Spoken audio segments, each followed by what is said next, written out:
구약 성경 576면 내외에 있습니다.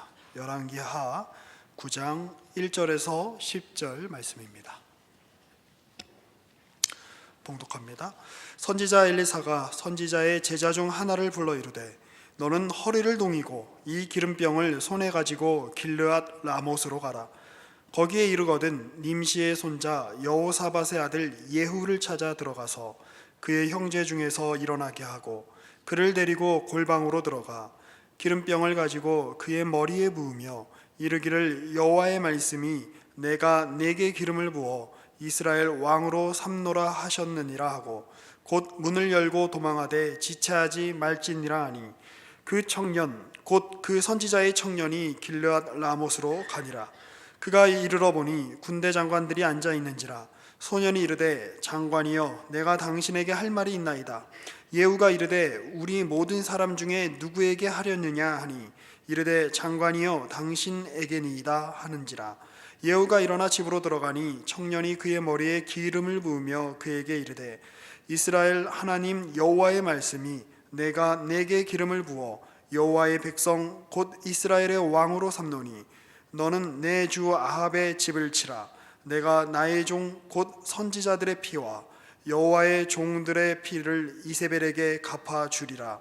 아합의 온 집이 멸망하리니 이스라엘 중에 매인자나 노인자나 아합에게 속한 모든 남자는 내가 다 멸절하되 아합의 집을 느밧의 아들 여로보암의 집과 같게 하며 또 아이야의 아들 바하사의 집과 같게 할지라. 이스라엘 지방에서 개들이 이세벨을 먹으리니 그를 장사할 사람이 없으리라 하셨느니라 하고 곧 문을 열고 도망하니라. 아멘.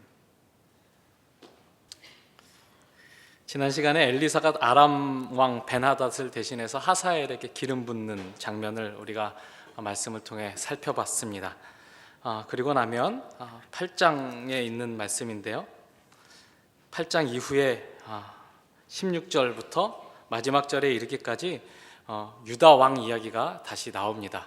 이 유다 왕들은 오므리 왕조의 이야기를 지금 펼쳐가고 있는 열왕기서에서 무게중심이 북이스라엘 왕국에 속해 있는 가운데 그때 북이스라엘 왕국에 이런 왕들이 다스리던 이런 시기에 남유다 왕국에서는 이런 왕들도 있었다라는 아주 간략한 소개 정도에 그치는 것 같이 보이는 그런 정도의 분량으로 여호람 왕과 아하시아 왕이 소개되고 있습니다.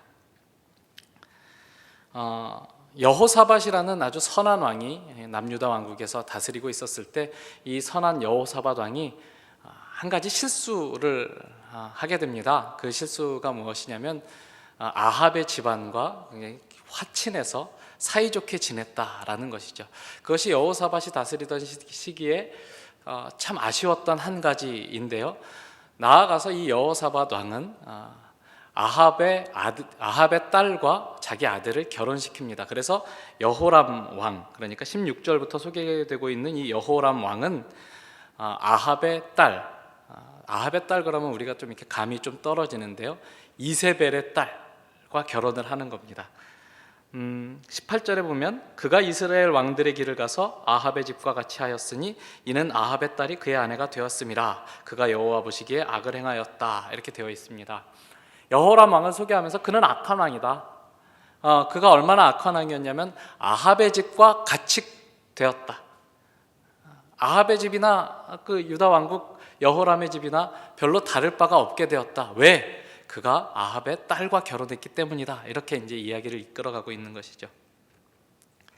그래서 이제 그 여호람 왕이 다스리던 시대에 무슨 일이 일어났는지, 어떻게 에돔이 배반했는지, 림나라는 성읍에서 반란이 일어났는지 그런 이야기들을 간략하게 소개한 후에 그는 그렇게 나쁜 왕으로 살다가 죽었다. 그리고 그의 아들이 왕이 되었다. 그러면 그의 아들은, 아하시아라는 그 아들은 아하시아 왕으로 따로 소개가 되지 않고 다시 26절에 보시면 아하시아가 왕이 될 때의 나이가 22세라 예루살렘에서 1년을 통치하니라. 그의 어머니의 이름은 아달랴라. 이스라엘 왕 오므리의 손녀이더라. 지금 오므리 왕조의 이야기를 열왕기서가 펼쳐가고 있는데 유다의 왕을 소개하면서 그 왕은 어머니가 오므리의 손녀다 이렇게 묘사하고 있는 것이죠. 그러니까 오므리의 손녀니까 오므리의 아들 아합의 부인 이세벨의 딸인 것이죠. 그렇게 북이스라엘 전체와 남유다 왕국을 엮어서 지금 남유다 왕국이나 북이스라엘 왕국이나 할 거 없이 지금 다 아합의 집과 같이 여호와 보시기에 악한 그런 상태로 묶여져서 다 그 밥에 그 나물이 되었다라는 말씀을 이 말씀의 배경을 우리에게 주고 있는 것입니다. 오늘 말씀으로 보시면 우리가 읽은 말씀은 하나님께서 선지자를 통하여서 북이스라엘의 아합 가문을 멸절하고 그 오므리 왕조를 폐하고 새로운 왕 예후를 세우시는 장면을 우리에게 소개시켜 주고 있는데요. 그 배경으로서 어떻게 하나님이 이 엉망진창인 이스라엘 땅을 다시 뒤집으셔서 깨끗하게 하시는가, 정화하시는가. 지금 아합 이야기가 쭉 계속되고 있는 와중인데 아합의 아들들이 차례차례로 왕위를 이어서 다스리고 있는데, 원래 처음에 그 아합이 나봇의 포도원 사건을 일으켰을 때, 그래서 나봇의 포도원을 빼앗고 나봇을 죽였을 때 하나님이 그 피를 내가 아합의 집에 다 갚겠다라고 말씀하셨는데, 거기서 아합이 그 말씀을 듣고 겸비하죠. 굵은 베옷을 입고 재를 뒤집어 쓰고 슬퍼하면서 머리를 숙이고 풀이 죽어 다니니까 하나님이 아합의 겸비함을 보느냐, 내가 이 심판을 그의 아들 때에 행할 것이다 라고 이렇게 선언이 돼 있는 시점입니다. 그러니까 열왕기서를 읽는 사람들은 다 지금 언제 아합 가문이 멸망하나 라고 관심을 가지고 이야기를 읽어가는데, 아합의 아들이 왕이 됐을 때, 아하시아라는 왕이 처음에 뒤를 이어서 왕이 됐을 때에도 별일이 없이 아하시아가 죽었고, 그리고 나서 다시 그 아하시아가 아들이 없어서 아합의 다른 아들이 왕이 되는데, 그가 이제 여호람, 이제 나중에 남유다 왕국의 여호람 왕과 헷갈리기 때문에 요람이라고 이제 소개가 됩니다. 요람 왕이 다스리던 때의 일을 지금 기록하고 있는 것이죠. 도대체 하나님이 언제 당신의 그 뜻을 이루실 것인가? 언제 하나님이 아합의 집을 멸망할 것인가 궁금해 있는 시점입니다. 이 시점에서 하나님이 그 심판을 대행할 예후를 세우는데, 어떤 상황 속에서 그가 일으켜지는 것인지, 어떤 상황 속에서 그가 세워주시는지를 이 8장 유다 왕국의 왕들을 소개하면서 그 배경으로 우리에게 보여주고 있는 것이죠. 왜 그 유다 왕국의 왕인 여호람 왕이 이스라엘의 아합의 아들인 요람과 같이 있었는지, 왜 거기서 그와 함께 예후의 손에 죽었는지, 어떻게 하나님이 예후가 모반을 일으키는데 그 일이 가능하게 하셨는지에 대한 배경을 소개해주고 있는 대목입니다. 그 28절을 보시면 계속 유다 왕 아하시아 이야기를 하고 있는데요. 그가 아합의 아들 요람과 함께 길르앗 라못으로 가서 아람 왕 하사엘과 더불어 싸우더니 아람 사람들이 요람에게 부상을 입힌지라. 요람 왕이 아람 왕 하사엘과 싸울 때에 라마에서 아람 사람에게 당한 부상을 치료하려 하여 이스라엘로 돌아왔더라. 유다의 왕 여호람의 아들 아하시아가 아합의 아들 요람을 보기 위하여 내려갔으니 이는 그에게 병이 생겼습니다. 그래서 지금 유다의 왕 아하시아와 이스라엘의 왕 요람이 함께 이스라엘이라는 곳에 머물게 되는 것이죠. 이 아하시아는 아합의 사위이고 이세벨의 사위이고, 이 요람은 이세벨의 아들이죠. 그렇게 아합의 집안에 속한 남자들이 이스라엘이라는 지방에 모이게 되는 이야기를 우리에게 소개하고 있습니다.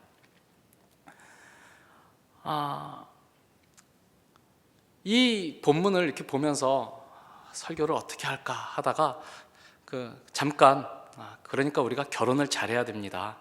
우리가 믿는 사람들이랑 결혼을 잘해야 됩니다. 이렇게 해야 되나 하는 이야기들을 잠깐 농담처럼 목사님들과 나눈 적이 있습니다. 중요한 내용은 물론 그런 것도 우리가 교훈으로 얻을 수 있는 내용이지만 지금 하나님이 아합에게 속한 자들을 어떻게 심판하시려는가 하는 그 심판이 진행되어 가고 있는 시점인데 아무도 그런 심판이 진행될 것이라고 생각하지 않는 상황이라는 것입니다. 아합이 심판이 되려면, 아합의 가문이 멸망하려면 뭔가 가세가 기울고 좀 이렇게 영향력이 쇠퇴하고 이러는 이야기들이 소개가 되어야 이제 때가 됐구나라고 받아들일 텐데 지금 내용들을 보면 북이스라엘 왕국은 뭐 말할 것도 없이 이세벨이 그 왕의 어머니로 뭐라 그러죠? 데비라 그러나요? 예. 데비 마마로 딱 자리를 잡고 있어서 얼마나 정치력이 뛰어난 사람이었겠습니까? 다 주관하고 있고 심지어 남유다 왕국까지 자기 딸을 시집 보내서 왕비로 삼아서 거기도 이제 쥐락펴락하고 있는 이세벨의 권력이 정점에 달해 있는 시점으로 지금 소개가 되고 있는 것이죠. 그 시기에 바로 그때 전혀 아합의 가문이 무너질 것 같지 않은 그때 하나님이 자 이제 때가 됐다 하고 하나님의 일을 시작하시는데 오늘 본문이 소개가 되고 있는 것입니다. 원래 이 사건은 엘리사에게 주신 명령이 아니라 엘리야에게 주신 명령입니다. 열왕기상 19장으로 가보시면 갈멜산에서 바알 선지자들과의 그 능력 대결에서 승리해서 승리를 거두고 모든 바알 종교의 지도자들을 싹쓸이 처단하고 이제는 하나님의 나라가 회복될 것이라고 기대했지만 이 엘리야의 기대와는 달리 이세벨이 건재하고 그 이세벨이 엘리야를 죽여버리겠다라고 하자 엘리야가 크게 낙담하고 호렙산으로 도망가죠. 그래서 호렙산에서 하나님을 만난 이야기가 소개가 되고 있습니다. 15절을 보시면 여호와께서 그에게 이르시되 너는 내 길을 돌이켜 너 왜 여기 와 있냐? 하나님께서 계속 그랬거든요. 너 지금 이럴 때가 아니다. 나한테 도망이나 올 때가 아니다. 아직 할 일이 남아있다. 내 일은 진행된다. 그러니까 너는 돌이켜라 이렇게 말하는 거죠. 너는 돌이켜 광야를 통하여 다메섹에 가서 이르거든 하사엘에게 기름을 부어 아람의 왕이 되게 하고 너는 또 님시의 아들 예후에게 기름을 부어 이스라엘의 왕이 되게 하고 또 아벨 무흘라 사바스의 아들 엘리사에게 기름을 부어 너를 대신하여 선지자가 되게 하라. 하사엘의 칼을 피하는 자를 예후가 죽일 것이요 예후의 칼을 피하는 자를 엘리사가 죽이리라. 왜 죽인다는 거예요? 다 바알에게 무릎을 꿇어서 하나님의 이름을 욕되게 한 사람들. 그래서 이스라엘의 정화가 필요했기 때문에 지금 단지 사람을 죽이겠다라고 표현하는 것이 아니라 이스라엘을 깨끗하게 하시겠다라고 말씀하고 계시는 겁니다. 그렇게 엘리야에게 주신 명령이에요. 근데 엘리야는 엘리사만을 세우고 하사엘을 만나지도 예후를 만나지도 않습니다. 그 사역을 엘리사가 이어받아서 우리가 지난 시간에 하사엘을 왕으로 세우는 장면을 봤고요. 오늘 본문의 이름은 이제 예후가 왕으로 세워지는데 이상하게 엘리사가 직접 가지 않고 한 선지자 청년 생도를 보냅니다. 우리가 이 사건을 오늘 본문을 정확하게 이해하려면 이 엘리야의 이야기를 염두에 두어야 될 필요가 있는데요. 엘리야는 두 산을 기억하시면 됩니다. 엘리야 하면 갈멜산과 호렙산을 기억하시면 됩니다. 갈멜산에서는 아까 말씀드렸다시피 위대한 승리가 있었고 하나님의 놀라운 능력이 가시적으로 드러난 곳이죠. 호렙산에서는 우리가 아까 우리가 읽은 19장 15절 이전에 어떤 사건이 나타나냐면 하나님은 어떤 분이십니까? 라고 엘리야가 묻고 원망하고 하나님은 어디 계셨습니까? 뭐 하고 계셨습니까? 이젠 나만 남았습니다. 이러니까 하나님이 내가 너에게 나를 보여주겠다라고 하시면서 큰 폭풍과 지진, 화염, 천둥과 지진 이런 것들 속에서 하나님이 보이시지 않고 그 후에 세미한 음성으로 하나님이 말씀하시는 사건을 소개하고 있죠. 호렙산은 갈멜산에서의 그 사람들의 기대와는 달리 하나님은 그런 보이는 능력과 영광으로 그리고 위엄으로 권력과 힘으로 사람을 누르고 압도해서 당신의 일을 이루어 가시는 분이 아니다. 하나님은 보이지 않는 곳에서 당신의 뜻을 그러나 착실하게 이루어 가시는 의지와 뜻을 가진 하나님이시다라는 것을 보여주고 있는 대표적인 사건입니다. 그러니 우리가 기대하고 있는 갈멜산에서의 하나님, 엘리야가 기대하고 있었던 그 갈멜산에서의 하나님이 진짜 이스라엘의 하나님이 아니라 그것은 너희들이 기대하는 바일 뿐이고, 나는 조용히 묵묵히 드러나지 않게 알아챌 수 없는 방식으로 내 일을 포기하지 않고 착실하게 이루어가고 있는 나는 그런 하나님이다를 보여주신 곳이 호렙산인 것이죠. 오늘 본문이 그런 이야기를 너무나 잘 우리에게 이렇게 드러내서 보여주고 있는 것입니다. 오늘 본문에는 유력한 사람이 등장하지 않습니다. 유력한 사람 등장하는 사람은 기름 부음을 받을 예후 한 사람뿐입니다. 엘리사는 그 당시에 멀리 그 아람 왕국까지 이름이 알려질 정도로 위대한 하나님의 사람이었고 많은 기적을 행한 사람이었습니다만은, 이상하게도 본문에서는 이 엘리사가 하나님의 뜻을 행하러 가지 않습니다. 왜 엘리사가 직접 가지 않았는지 잘 모르겠습니다. 대신에 엘리사가 한 청년을 보내죠. 선지자 제자 중 하나라고 이름도 소개되어 있지 않은 한 사람을 불러서 너는 허리를 동이고 기름병을 가지고 길르앗 라못으로 가라, 이렇게 말합니다. 거기서 nim시의 손자 여호사밧의 아들 예후를 찾아라. 그리고 그를 데리고 골방으로 들어가라. 골방으로 들어가서 기름을 부으고 여호와 하나님이 너를 이스라엘 왕으로 삼는다고 말해라. 그리고 굉장히 재미있는 부분인데, 그리고 얼른 도망쳐라. 지체하지 말아라. 그래서 그 사람이 여호와의 선지자인 엘리사의 말씀대로 길르앗 라못으로 가죠. 기름병을 들고 허리를 동이고 열심히 갔을 것입니다. 가서 예후를 만나고 예후, 제가 할 말이 있어서 왔습니다. 누구에게 할 거냐? 예후 당신에게 할 것입니다. 잠깐 골방으로 좀 오시죠. 해가지고 골방으로 숨어 들어갑니다. 거기서 이 모든 말씀, 하나님이 당신을 왕으로 세웠다, 하나님이 왕으로 세웠으니 하나님이 당신에게 명하시는 대로 아합의 집을 처단해라, 그렇게 하나님의 말씀을 다 증거하고, 그리고 재빨리 도망쳤다. 10절에 곧 문을 열고 도망하니라, 이렇게 되어 있습니다. 이게 연결이 잘 안 되죠. 그러니까 하나님이 당신의 뜻을 이루어가는 이 중요한 대목에서 우리가 기대하는 대로 하나님이 당신의 선지자를 통하여 위엄 있게 예후를 불러내라, 그리고 많은 사람들이 보는 앞에서 예후 당신을 이스라엘의 왕으로 삼으니 이제 하나님께서 당신과 함께 할 것이니 하나님의 뜻을 받들어 아합의 집을 처단하고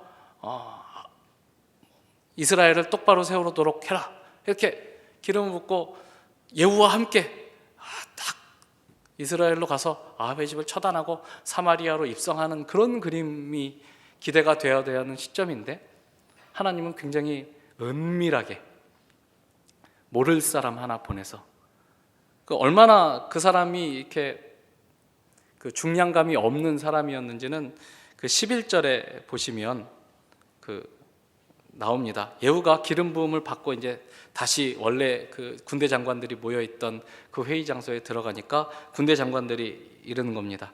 예후가 나와서 그의 주인의 신복들에게 이르니 한 사람이 그에게 묻되 평안하냐? 그 미친 자가 무슨 까닭으로 그대에게 왔더냐? 미친 놈이 왜 왔어요? 이렇게 묻는 대목이죠.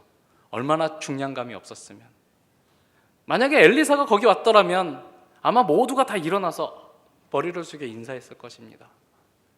그러나 너무나 부족해 보이는 한 청년을 엘리사가 대신 보냈으니 그 사람을 보고 그 미친 자가 뭐 때문에 왔습니까? 이렇게 물을 정도로 그런 사람인 것이죠.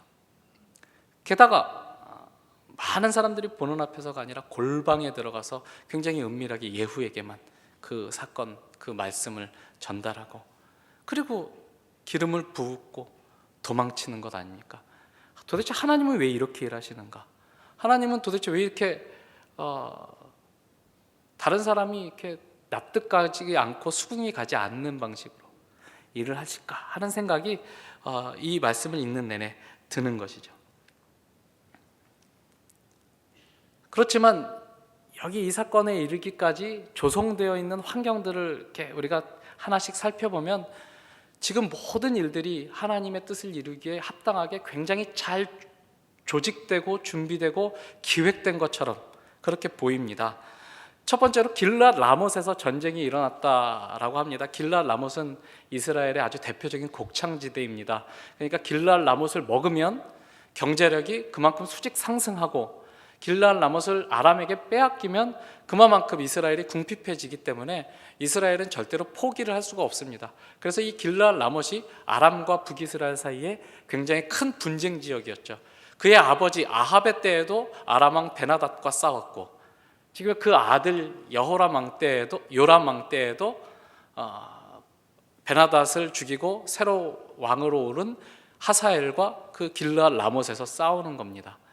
그때 남유다 왕국도 합세해서 같이 싸우죠. 왜냐하면 그만큼 거기서 나오는 경제적 이득이 컸기 때문에 남유다 왕국을 끌어들여서 같이 싸우면 거기에서 나오는 이득을 남유다 왕국과도 이렇게 나눠 가질 수 있도록, 차라리 남유다 왕국과 나눠 가지는 편이 낫지 아람에게 빼앗기면 통째로 다 뺏기는 거니까, 그런 정치적인 계산 속에서 남과 북이 연합해서 길랏 라못으로 가서 아람과 싸우는 겁니다. 그런데 거기서 아람에게 부상을 당해서 요람 왕이 이스라엘로 물러나오고 남유다 왕국의 아하시아 왕도 거기에 가 있으니까 지금 예후는 구테타를 일으키기에, 모반을 일으키기에 가장 좋은 상황을 맞고 있는 것이죠. 전쟁이 났으니까 모든 북이스라엘 전력들이 다 길랏 라못에 집결해 있는 상태인데, 거기서 자기보다 위에 있는 아하시아 왕이 요람 왕이 명령권자가 부상을 당해서 물러나 있고 전력은 고스란히 예후의 손아귀에 지금 들어있는 상황이잖아요. 얼마나 준비가 잘 된 상황입니까? 하나님이 그렇게 잘 준비하셨다. 그리고 그렇게 은밀하게 일하셨다. 하나님은 원래 그렇게 일하시는 하나님이었죠. 폭풍과 지진과 바위가 터지는 그런 상황, 화염이 막 불같이 일어나고 모든 것들을 다 불사르는 그런 중에 계시지 않고 세미한 음성 가운데 계신 하나님, 은밀하게 드러나지 않게 당신의 뜻을 이루어 가시는 하나님, 우리에게 강요하지 아니하시고 우리를 겁줘서 하나님을 섬기게 하지 않으시고 그냥 묵묵히 자신의 일을 하심으로 그 일이 일어나는 것을, 그 일이 이루어지는 것을 목독해 하셔서 하나님이 얼마나 신실하신가를 경험하게 하시는 방식으로 일하시는 하나님이시구나 하는 것이 오늘 본문에 너무나 잘 드러나 있는 것입니다. 지금 아합의 가문은 먼 이스라엘을 남과 북 할 것 없이 장악해 있는 그런 시기였습니다. 이 상황을 뒤집고 역전하시는 하나님이 그 일을 이루시는데 아주 작은 한 사람을 세워서 그 사람의 그 부족한 지위 속에서도 그 사람과 더불어 일하셔서 예후를 세우시고 그 예후를 통하여 이스라엘 왕국을 새롭게 하시는 하나님을 우리가 만나고 있는 것입니다.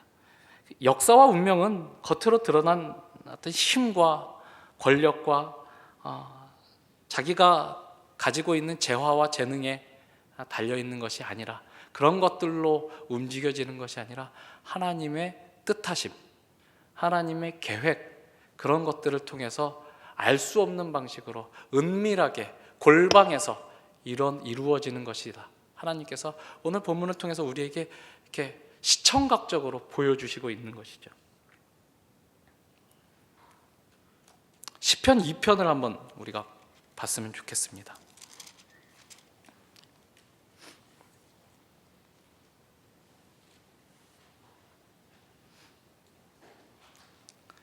시편 2편. 어찌하여 이방 나라들이 분노하며 민족들이 헛된 일을 꾸미는가? 세상의 군왕들이 나서며 관원들이 서럽게 하여 여호와와 그의 기름 부음 받은 자를 대적하며 우리가 그들의 맨 것을 끊고 그의 결박을 벗어버리자 하는도다. 그 세상에 힘 있는 자들, 권세 있는 자들, 권력자들, 우리 시대의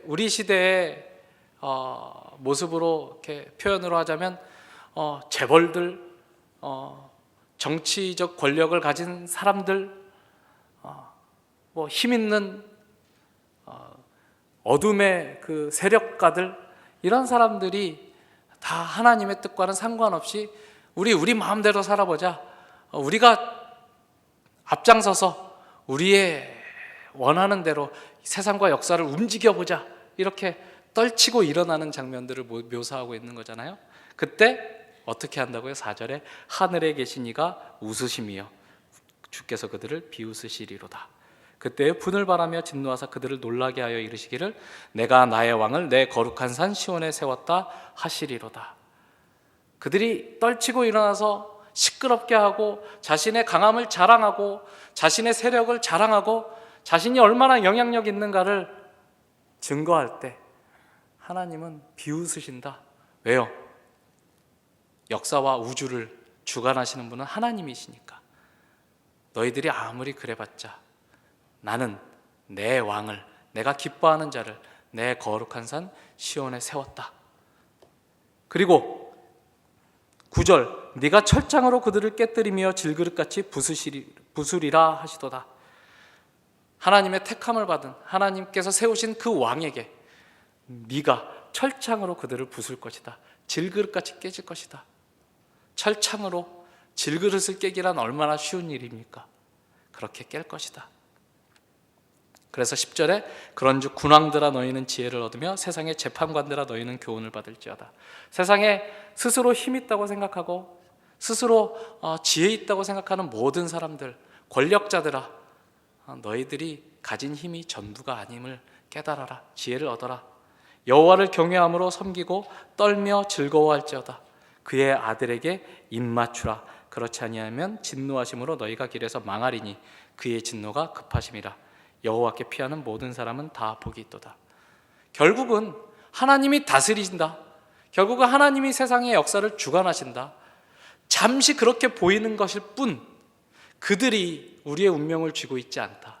그들이 이스라엘의 역사를 주관하고 있지 않다. 지금 이세벨이 온 이스라엘을 장악하고 다스리고 이세벨이 원하는 대로 움직이는 것 같은 세상이지만 하나님이 비웃고 계시다. 하나님이 웃고 계시다.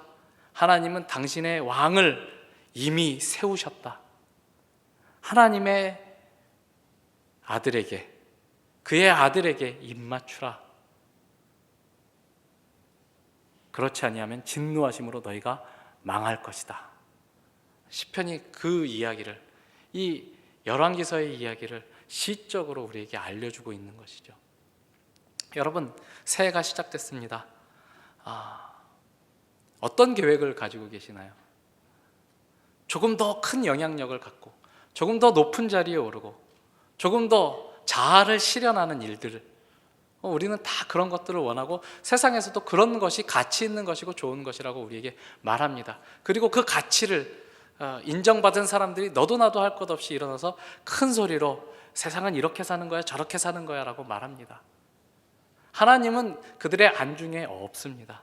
그러나 하나님은 그때 이스라엘이 이세벨의 손아귀에 다 넘어간 시점에서도 은밀하게 골방에서 이름 없는 사람을 통해 기름 부은 예후를 통해서 그 상황을 뒤집어 엎으셨듯이 오늘 지금 우리가 사는 이 세상에서도 여전히 역사하고 계시는 하나님이십니다. 많은 사람들이 한국교회가 위기라고 합니다. 큰일 났다고 합니다. 예, 큰일 났죠. 위기는 맞습니다. 그러면 이대로 가면 하나님도 망하고 교회도 망하는 겁니까? 그렇지 않습니다. 하나님은 망하지 않습니다. 하나님은 지금도 주인이십니다.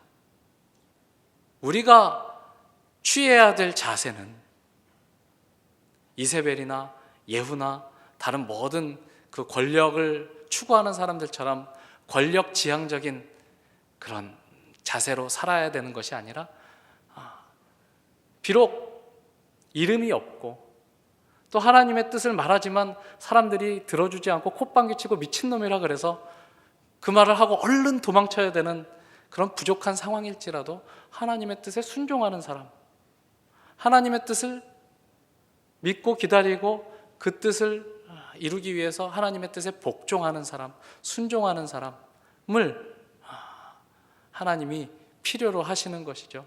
여러분들이 바로 그런 사람으로 여러분 각자의 자리에서 부름을 받았습니다. 아무래도 좋고 그냥 그 상황 그대로 여러분이 평생 살 것이라는 얘기가 아니라 우리가 끊임없이 우리의 삶을 개선하고 또 더 나은 자리로 나아갈 수 있도록 노력해야 되는 것은 사실이지만, 오늘 지금 우리가 있는 이 자리가 하나님이 나를 보내신 자리라는 기본적인 마인드를 가지고 하나님의 뜻을 여기서는 어떻게 실행해야 하는가, 지금 오늘 나의 이 부족한 자리에서 내가 할 하나님의 일은 무엇인가를 고민하고 그것을 행하면 그것을 통해서 하나님이 하나님의 뜻을 충분히 넉넉히 이루어 가신다라는 믿음을 가지도록 오늘의 이 말씀이 우리를 격려하고 우리의 삶의 자리로 당당하게 나아가도록 요구하고 있습니다.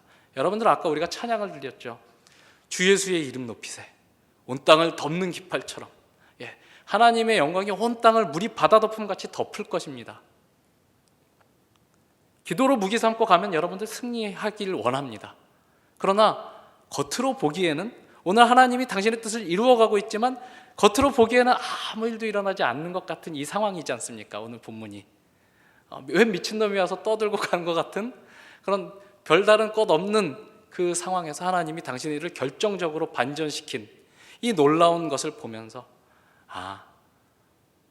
세상이 우리를 인정해 주지 않더라도 우리 스스로도 나 스스로를 보기에 부족해 보이고 가치 없어 보이고 영향력 없어 보이는 것 같을 때에도 하나님이 나에게 나의 자리를 주셨다. 그리고 나에게 하나님의 뜻을 이루기 위한 한 자리를 마련해 주셨고, 거기에서 우리는 하나님께서 우리에게 충성을 요구하신다라는 사실을 깨달았다면 기꺼이 나아갈 수 있는 것이죠. 기도로 무기 삼고 여러분들 승리하시기를 원합니다. 하나님께서 여러분들에게 승리라는 간증거리들을 주시기를 원합니다. 새해 그런 간증들이 넘쳐나기를 바랍니다. 그러나 그런 간증들의 결과로 이겨야 된다, 그러니까 승리해야 된다, 더 많이 기도해라, 너가 승리하지 못한 것은 기도하지 않아서이다 로 가면 곤란하죠. 그 간증들이 우리에게 하나님은 신실하시다, 그러니 우리 충성하자, 오늘 우리 하나님 앞에 머리 숙이자, 하나님이 그의 뜻을 이루어가고 계시는 줄로 믿자, 위로하고 격려하고 그리고 자신의 자리를 긍정하는 대로 그 성공과 간증이 쓰여야지, 그러니까 성공해야 된다로 환원되는 것은 곤란하죠. 기도로 무기 삼고 여러분들이 2015년을 승리하며 나아가시길 바랍니다. 그리고 그 승리가 여러분들의 삶에서 지속적인 충성과 순종과 하나님께 엎드림으로 계속해서 이어지는 선순환의 고리가 만들어지기를 바랍니다. 하나님은 오늘도 여전히 일하십니다. 그 무명의 한 사람을 통해서, 무명의 선지자도 아니고 선지자 지망생을 통해서 하나님이 당신의 뜻을 이루어 가셨듯이 오늘 취업 준비생, 고시 준비생, 재수생, 그런 사람들을 통해서 비정규직, 미생, 이런 것들을 통해서 하나님이 얼마든지 당신의 뜻을 이루어갈 수 있는 것입니다. 그 믿음이 이 말씀으로 확인되고 여러분들의 2015년이 그 믿음 속에서 서로를 위로하고 하나님께 같이 순종하고 같이 헌신하도록 격려하는 우리 남포교회 공동체, 청년부 공동체가 될 수 있게 하는 말씀이기를 바랍니다. 기도하겠습니다. 하나님 아버지, 감사합니다. 하나님은 당신의 뜻을 신실하게 이루어 가십니다. 세상은 그렇게 보이지 않을지라도, 세상은 하나님과 상관없이 돌아가는 것처럼 보일지라도 그 속에 권세 잡은 자들이 자기의 권세 높음을 자랑하고 자신의 권세와 위엄을 폭력적으로 행사하는 그런 상황 속에서도 하나님이 그들을 하늘에서 비웃고 계시다는 것을 우리가 말씀을 통해서 깨닫습니다. 하나님 앞에 순종할 수 있도록 도와주시옵소서. 맡겨주신 그 일에 하나님의 뜻에 머리를 숙이고 기꺼이 하나님의 말씀을 따라 허리를 동이고 갈 길을 가며 하나님의 뜻을 전하고 도망쳐야 될 때는 기꺼이 도망칠 수 있는 그런 수치와 멸시를 감당할 수 있는 우리 신앙인이 될 수 있도록 하나님 붙들어 주시기를 원합니다. 그 속에서 증거가 남도록 해주시고 간증이 생기도록 하시고 그 간증이 더 많은 순종으로 열매 맺을 수 있도록 하나님 붙들어 주시옵소서. 예수님의 이름으로 기도합니다. 아멘.